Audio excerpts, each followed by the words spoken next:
मतलब साहब, खान साहब ने खुद कहा कि मैंने यॉर्कर करा दिया है, इन स्विंग है।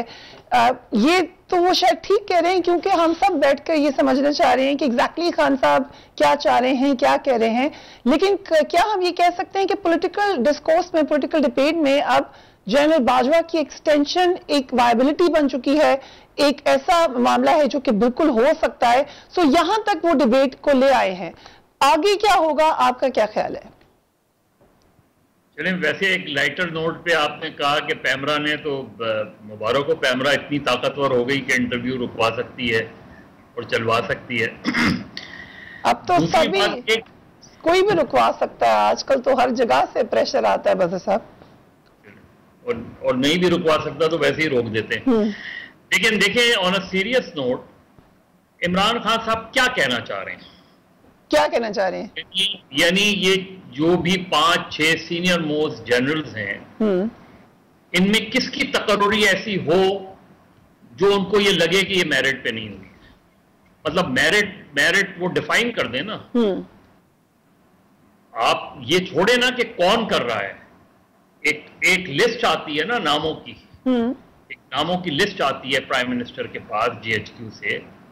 सीनियर मोस्ट लोग होते हैं, उनमें से किसी एक का तकर्रुर होता है। वैसे मादी में हो चुका है कि आउट ऑफ द ब्लू भी पीछे से भी और लेकर आ सकते हैं। लेकिन चले, मैं आप 7-8 लगा लें। क्यों वजीर आज़म, क्यों इमरान खान को ये फियर है कि जी अगर मौजूदा वजीर आज़म या नवाज शरीफ साहब ने तकर्रुरी की तो वो मेरिट पे नहीं होगी? ऐसी कौन सी तकर्रुरी है जो उनके नजदीक मेरिट पे नहीं होगी? वो क्यों एक हिजान पैदा कर रहे हैं इस मसले पर? वो क्यों एक कंट्रोवर्सी क्रिएट कर रहे हैं?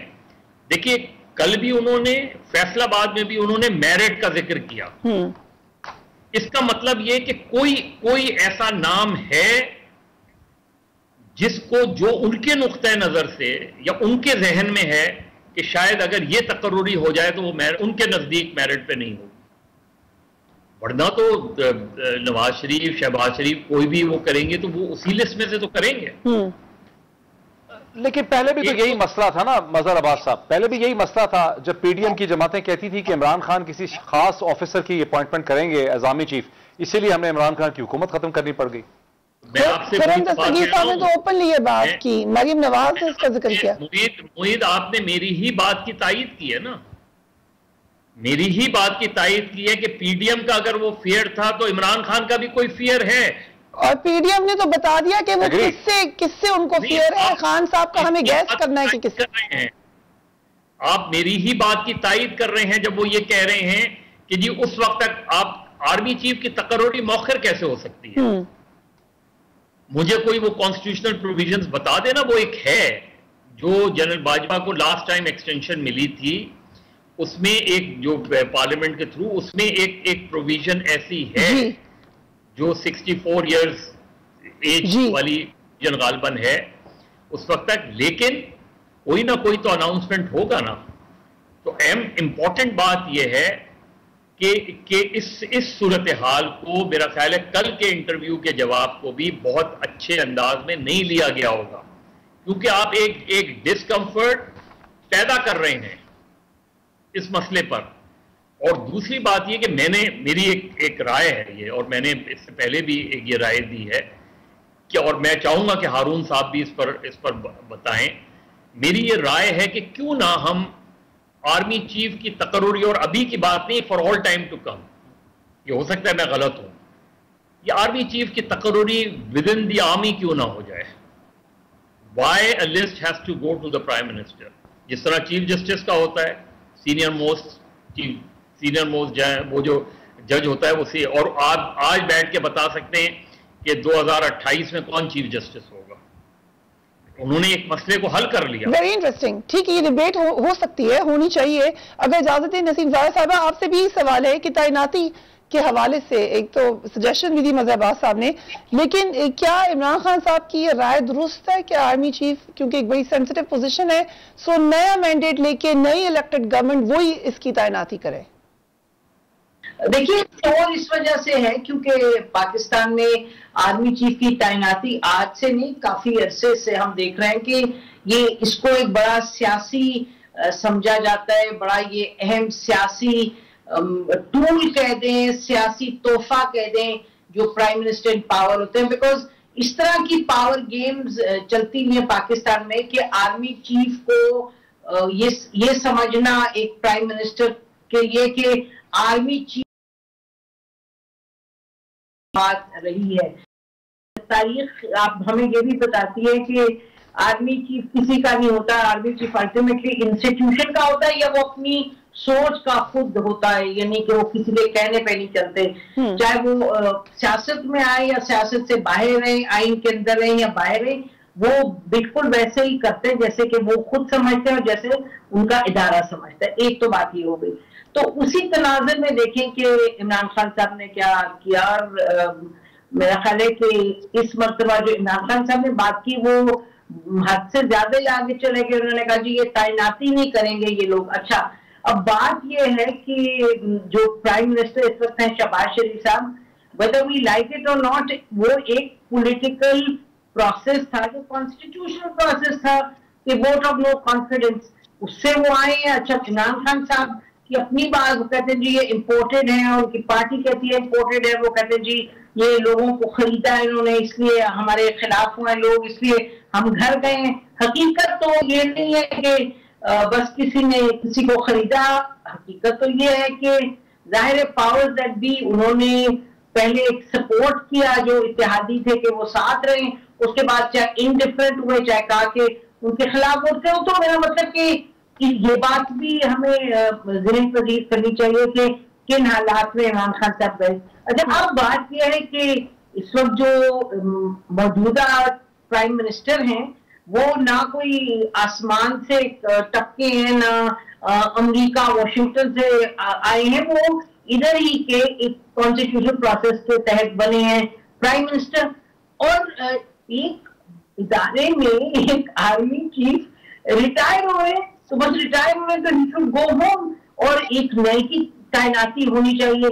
लेकिन इमरान खान साहब का इसको मुतनाज़ा बना देना और कह देना कि जी नहीं, ये जब कोई इलेक्टेड आएगा तो वही बस आर्मी चीफ लगाएगा, क्योंकि ये जो दो लगाएंगे वो सही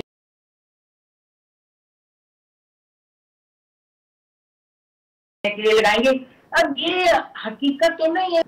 और आखिरी बात ये जो सबसे अहम है वो ये है कि आपने आर्मी चीफ की तरफ से उनके ISPR के जो चीफ है उनकी आपने सुन लिया, उन्होंने क्या कहा डीजी ने, उन्होंने कहा जी नहीं, वो आर्मी चीफ बड़े क्लियर है कि मैं घर जाऊंगा, मुझे नहीं रहना। तो बात मेरा ख्याल है खत्म हो। इसके ऊपर हुकूमत का शदीद रद्द अमल आया। पर जरा डिफेंस मिनिस्टर को देखिए उन्होंने क्या रद्द अमल दिया है। सरबराह को की अपॉइंटमेंट को एक कंट्रोवर्सी पॉलिटिकल रेल में उसको घसीटना, मैं समझता हूं कि it's a disfavour to this national institution. Haroon sahab, एक तरफ तो ये बात शुरू हुई और मजहर अब्बास साहब ने एक सजेशन दी है कि ये मामला होता है हर 3 साल बाद नवंबर में, तो क्या इसको हमें सिस्टमैटिक कर देना चाहिए? इसमें जो इस्तेकाक है प्राइम मिनिस्टर का वो ले लेना चाहिए उनसे। ऑब्वियसली ये पार्लियामेंट के थ्रू ही हो सकता है या जो भी तरीक़ेकार हो, मगर सिर्फ एक एक्सटेंशन की बात नहीं हो रही। मौलाना फजल रहमान ने पार्लियामेंट की मुद्दत में तौसीह की बात भी की है। वो ये कह रहे हैं कि इलेक्शन में 1 साल अभी बाकी है, मगर वो कह रहे हैं हम मजीद तौसीह कर लेंगे।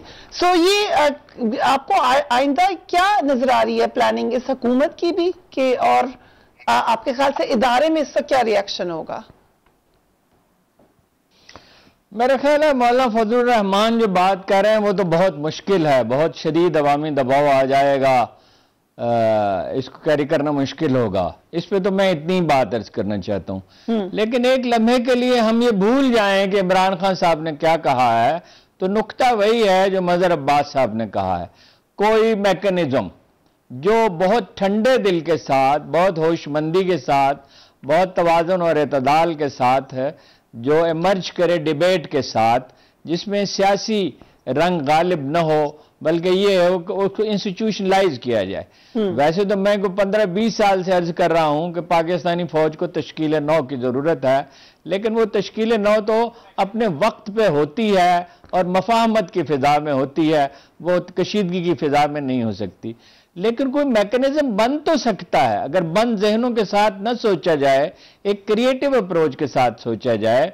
और पाकिस्तान एक खास तरह का मुल्क है, इसको थ्रेट हमेशा रहता है, इसकी खास सूरत हाल है, तो कोई मैकेनिज्म डेवलप तो हो सकता है। और उसमें ये सीनियरिटी का ही सादा तरीका तो यही है, काबिल फहम आसान तो यही है, सीनियर मोस्ट जो है उसे लगा दिया जाए, यानी इस पे अगर इत्तफाक राय किसी न किसी दर्जे में पैदा हो जाए।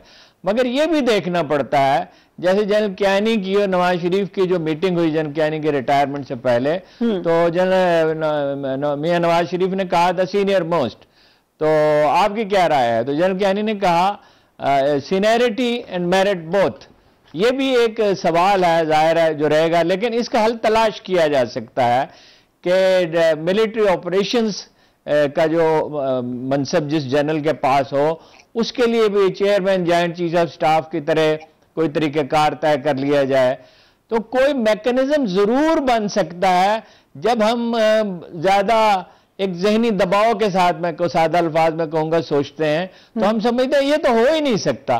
भाई जिंदा कौमों की तकदीरें, इकबाल ने कहा था, शब रोज बदलती हैं। कोई मैकेनिज्म जरूर बनाना चाहिए।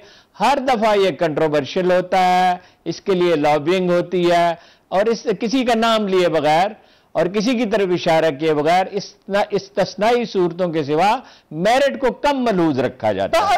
क्योंकि मेरिट को अगर मलूज रखा जाए, आपके दिमाग में जाके सोचें, क्योंकि आपने उनके साथ बड़े ऐसे तक इंटरेक्ट किया है, कि कुछ ऐसे पहले खान साहब कहे थे कि यही हुकूमत करेगी तकर्रुरी, फिर एकदम से उन्होंने ये बात की तकरीबन 15 दिन के एक वक्फे से, और जब मैंने फवाद चौधरी साहब से ये बात की तो उन्होंने कहा कि बीच में कोई ना कोई इतला उन्हें जरूर मिली है। ये जो बात अभी मजहर अब्बास साहब ने भी की, आपको भी ये लगता है कि खान साहब को कोई इतला मिली है जिसकी वजह से उन्होंने एकदम इतना पावरफुल स्टांस लिया है, कंसिडरिंग 15-20 दिन पहले वो कह रहे थे कि ये लोग करें तकर्रुरी आर्मी चीफ की? क्या हुआ है बीच में? जी वो देखिए, अब इतलात तो हैं, सिर्फ खान साहब के पास नहीं है, बहुत सारे लोगों को, हर बाखबर अखबार में इसको पता है कि इस सिलसिले में एक डिबेट हो रही है और कुछ अंदेशे हैं। ये आदाब के खिलाफ है कि कोई नाम लिया जाए। मैं इसलिए नहीं कि कट जाएगा, वो तो हम देखिए ट्विटर पे नाम ले सकते हैं, वीलॉग में ले सकते हैं, लेकिन ये आदाब के खिलाफ है, इससे खराबी पैदा होगी, फितना पैदा होगा। लेकिन ये कि कोई अंदेशा तो उनके जहन में है, और ये अंदेशा जो है इतना शायद नवाज शरीफ के बारे में ना हो जितना जरदारी साहब के बारे में है, कि लॉबिंग से तो बहरहाल नहीं होना चाहिए। यानी जो भी तरीक़ेकार हो, जो भी हो, यानी चलिए इसी को मान ले कि वजीर आजम का इख्तियार है, जो भी वजीर आजम है, तो मगर कोई ना कोई मेयार तो तय होना चाहिए ना। और खान साहब की बात है, उसूली तौर पर तो सही है ना कि जो बेहतरीन आदमी है वो लगाया जाए। वो कहा उसने, इब्राहिम लिंकन ने कहा, मुझे वो जनरल चाहिए जो जंग जीत कर दे, और the rest is the history. में आ रहा, शायद अभी याद आ जाए कि उस जनरल ने उसने जंग जीत के दी ना, जो बड़ी मुश्किल जंग थी, आसान जंग तो नहीं थी।